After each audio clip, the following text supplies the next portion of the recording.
Bom dia, hoje venho apresentar uma tese da autoria de Ana Marta Fernandes Bica, cujo título é Single Cell Transcriptomics in Unrevealing the Molecular Complexity of Immunity in Human Disease.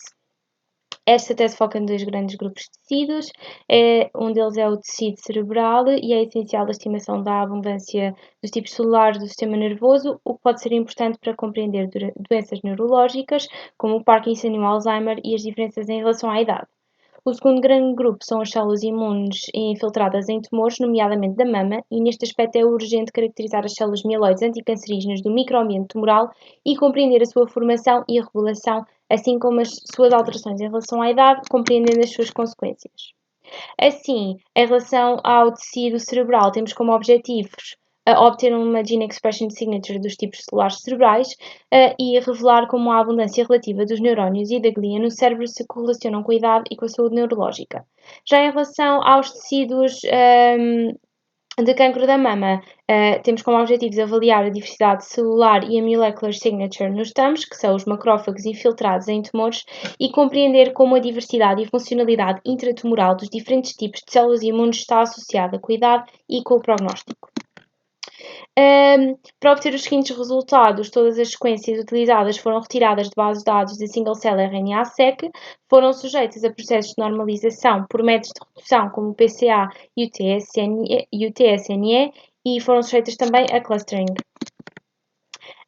Para obter uma Gene Expression Signature das células do cérebro, as células tendiam a agrupar-se em clusters por tipo celular e foi utilizada uma Feature Selection da HDG para retirar erros de sequenciação e em conjunto com os métodos de classificação PAMR e SC3, estes foram validados como Gene Signature por serem capazes de classificar todos os tipos celulares que era suposto.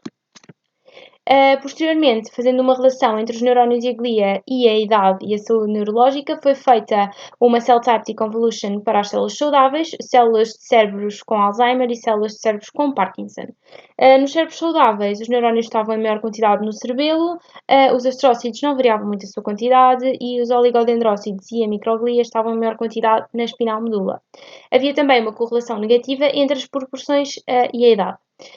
Já nos cérebros com Alzheimer, os neurónios estavam em menor quantidade em relação ao controlo, enquanto que a microglia estava em maior quantidade, e em relação ao Parkinson, os neurónios estavam também em menor quantidade em relação ao controlo, mas neste caso os astrócitos é que estavam em maior quantidade em relação ao controlo. Se formos ver a diversidade celular e a molecular signature nos TAMs, fomos, de todas as células imunes, isolar apenas os macrófagos e foi feita uma análise de expressão diferencial para identificar diferentes polarizações. Foi encontrada então 3 clusters, o 0, o 1 e o 2. O cluster 0 tinha maioritariamente genes relacionados com o armazenamento intracelular de ferro e por isso era mais parecido com os macrófagos do tipo M1. No cluster 2 foram encontrados genes relacionados com a exportação do ferro e por isso era mais parecido com os macrófagos do tipo M2, enquanto que o cluster 1 não tinha características nem do um nem do outro. Se formos falar em relação à diversidade intratumoral e à funcionalidade dos infiltrados de diferentes tipos de células imunes e relacionado com a idade e com o prognóstico, as abundâncias relativas foram calculadas e vimos que os macrófagos existiam em maior quantidade, seguido das células T e só posteriormente das células B. Foi visto que havia uma proporção positiva da idade em relação aos macrófagos do tipo M2, havia uma correlação positiva. Posteriormente foi feita uma análise de sobrevivência, onde se verificou que os tumores que tinham M2 na sua constituição tinham pior prognóstico do que os tumores que tinham CD8.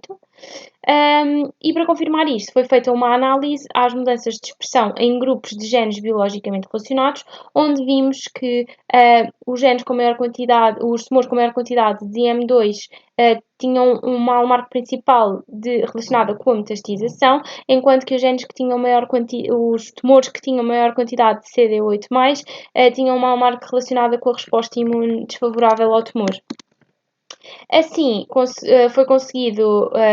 conseguiram fazer uma estimação das proporções relativas de células no tecido cerebral saudável e a sua perda a partir de uma certa idade, com o Parkinson e com o Alzheimer.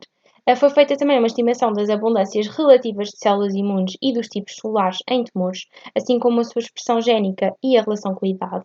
E, por fim, a variabilidade de macrófagos pode induzir uma supressão imune ou pode aumentar a imunovigilância, daí ser tão importante ver os diferentes estados de polarização dos macrófagos. E é isto. Obrigada. Espero que tenham gostado.